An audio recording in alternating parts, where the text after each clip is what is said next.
بسم اللہ الرحمن الرحیم۔ السلام علیکم، میں ہوں جاوید اقبال اور آپ دیکھ رہے ہیں پروگرام شاہراہ دستور۔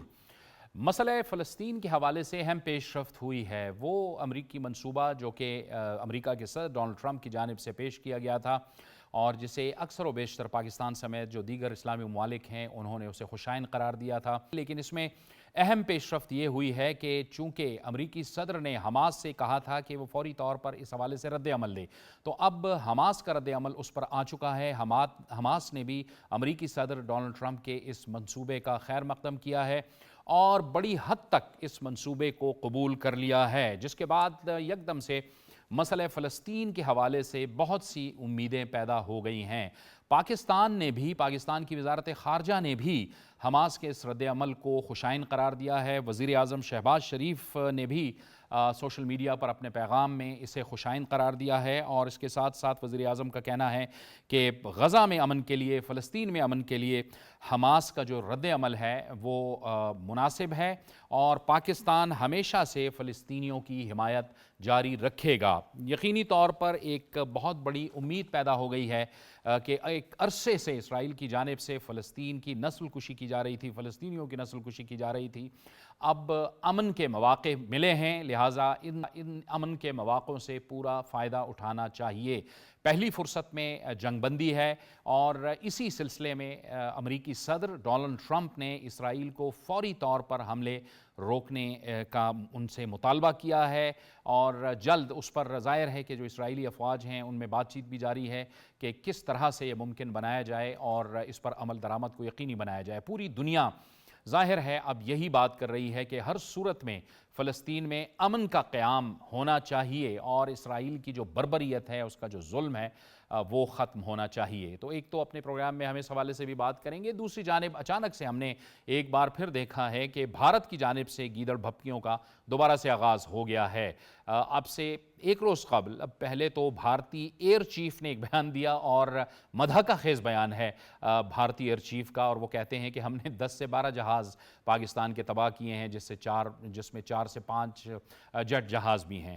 یہ ایک اچانک سے یعنی ہر کچھ عرصے بعد وہ نیند سے اٹھتے ہیں اور پریس کانفرنس میں بیٹھتے ہیں میڈیا کے سامنے یا کسی لیکچر میں، وہ اچانک سے کہہ دیتے ہیں کہ ہم نے پاکستان کے جہاز گرائے ہیں۔ جب ان سے ثبوت کا سوال کیا جاتا ہے تو ثبوت ان کے پاس کوئی بھی نہیں ہے۔ پھر بھارت کے آرمی چیف کی جانب سے بھی ایک نئی دھمکی سامنے آئی اور وہ کہتے ہیں کہ اس بار ہم تحمل کا مظاہرہ نہیں کریں گے اور پاکستان کا جغرافیہ بدل دیں گے۔ پوری دنیا پاکستان تو ظاہر ہنسی رہا ہے کیونکہ پاکستان کو پتہ ہے کہ کیسے بھارت کو مارنا ہے اور ہم نے یہ ثابت بھی کیا ہے ہر لحاظ سے، پاکستان کی افواج نے، پاکستان کی فضائیہ نے، تو ہم تو اس پر ہمیں تو ہنسی ہی آئے گی یقینی طور پر۔ ایک تو یہ صورتحال ہے کہ نامعلوم بھارت کو اچانک سے کیا ہو گیا ہے، کیونکہ ایک تو وہ عالمی سطح پر بھی تنہائی کا شکار ہے، بوکھلایا ہوا ہے۔ یہ وہ تمام معاملات ہیں جس پر آج ہم اپنے پروگرام میں بات کریں گے۔ ہمیں مہمان جوائن کر رہے ہیں دفاعی تجزیہ کار ایئر کموڈور ریٹائرڈ خالد چشتی۔ خالد چشتی صاحب بہت خوش آمدید کہتے ہیں آپ کو گفتگو میں۔ ہمیں جوائن کر رہے ہیں سابق سفیر G R Baloch. G R Baloch صاحب آپ کو بھی بہت خوش آمدید کہتے ہیں۔ اسٹوڈیوز میں ہمیں جوائن کر رہی ہیں تجزیہ کار سدرا سدوزئی ایڈوکیٹ۔ سدرا آپ کو خوش آمدید، اور تجزیہ کار بابر گورسی ہمیں جوائن کر رہے ہیں۔ بابر آپ کا بھی بہت بہت شکریہ۔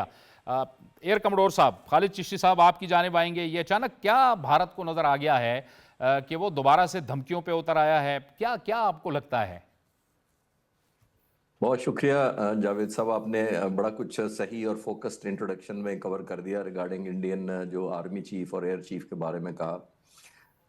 آپ کے ویورز کو ریفریش کرتا چلوں میں کہ جس وقت پاک فضائیہ نے جہاز تباہ کیے تھے اس کے فوری بعد پاک فضائیہ کے جو deputy chief of air staff operations تھے وہ آئے تھے اور انہوں نے ڈیٹا پہ کیا پیش کیا تھا، جہازوں کے نام بتائے تھے، ان کی لوکیشن بتائی تھی، ان کے کوآرڈینیٹس بتائے تھے، ان کے ٹائمنگز بتائے تھے، ان کے ریڈیو کال سنا دی تھی۔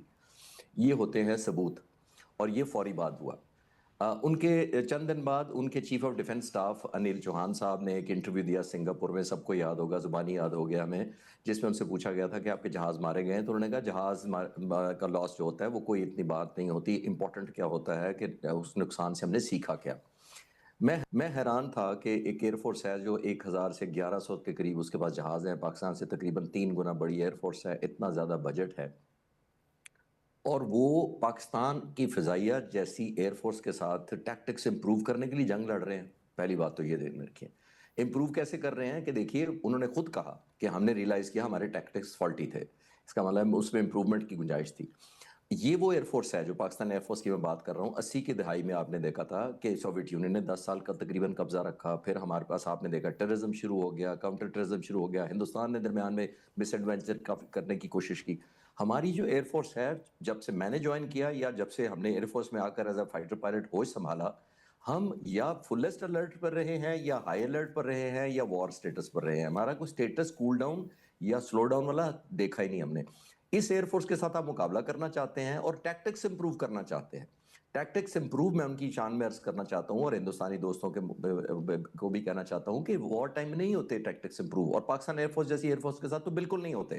اور اس طرح کی جو اگریسو لیڈرشپ تھی جس کا میں نشاندہی کرتا آیا ہوں, میں نے ڈاکومنٹریز بناتا ہوں اپنے, میں نے 5 دن پہلے ایک ڈاکومنٹری 1 مئی 2025 کو لانچ کی تھی.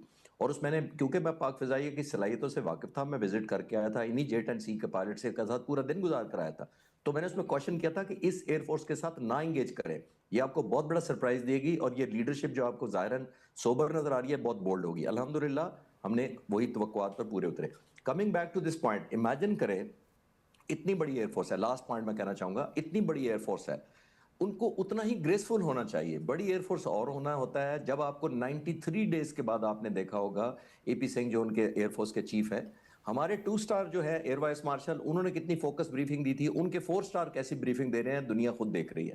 اور سب سے ایک امپورٹنٹ بات یہ ہے کہ 93 ڈیز کے بعد انہوں نے ایک سپیچ میں کہا, جس کا آپ نے کہا پبلک سیمینار میں یا پریس کے سامنے کہا, اور یہ بھی جاوید صاحب ذہن میں رکھیے گا کہ ان کی 58 منٹ کی وہ تقریر تھی, اور ان کو یاد آیا 28ویں منٹ میں جا کر کے ہم نے بھی پاکستان کے جہاز مارے تھے. آپ آرڈر آف پریفرنس یا پرائرٹائزیشن کو ذرا فوکس کر لیں کہ فوکس ان کا پہلے 93 ڈیز تک نہیں ہوا, ان کے سی ڈی ایس کا نہیں ہوا, اور پھر 93 دن کے بعد ان کو خیال آیا 28ویں منٹ میں جا کر ہمیں جہاز مارے تھے. اور آخری بات, بڑی امپورٹنٹ بات ہے جو اب میں کل پرسوں ان کے بیان میں دیکھ رہا تھا, تو ان کو جب لوگ پوچھ رہے تھے کہ 15-20 سنا ہے آپ کے بھی جہاز مارے گئے ہیں, پی ایف بتا نہیں رہی ہے, تو انہوں نے کہا کیا پازیٹیو بات کہی ہے, انہوں نے کہا کہ یہ پاکستان ایئر فورس کو پھر اس غلط فہمی میں رہنے دیں, وہ اگلی جنگ ہم سے -15 ایئرکرافٹ پلان کریں گے.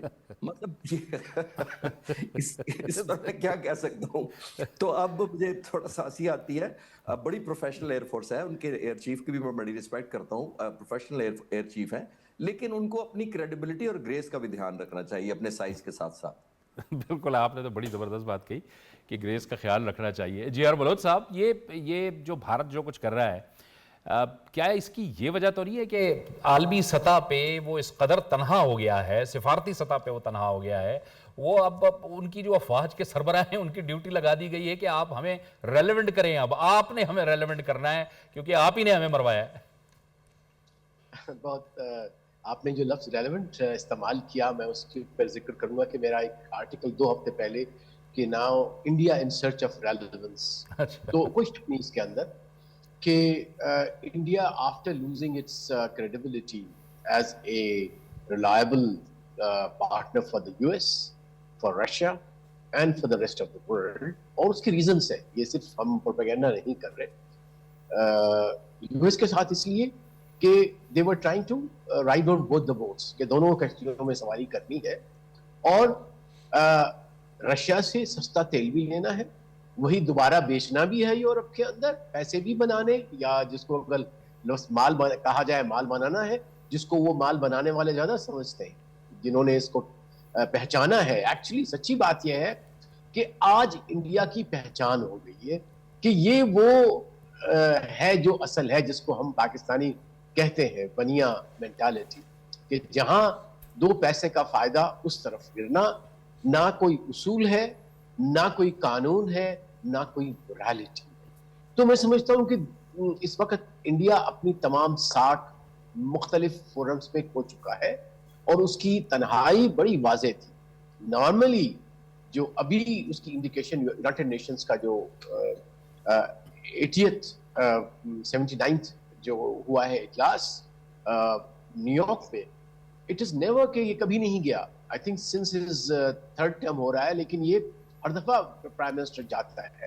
اس دفعہ وہ اتنا تنہا تھا کہ اسے پتا ہے کہ دنیا کا کوئی بھی ایسا لیڈر نہیں ہوگا جو اس سے ملنے کے تیار ہوگا, لہٰذا انہوں نے یہ امبیرسمنٹ جو ہے وہ اپنے فارن منسٹر جو زیادہ باتیں کرتے ہیں لیکن عملی طور پہ ان کو سچی بات ہے نہ تو انٹرنیشنل ریلیشنز کا کوئی ادراک ہے,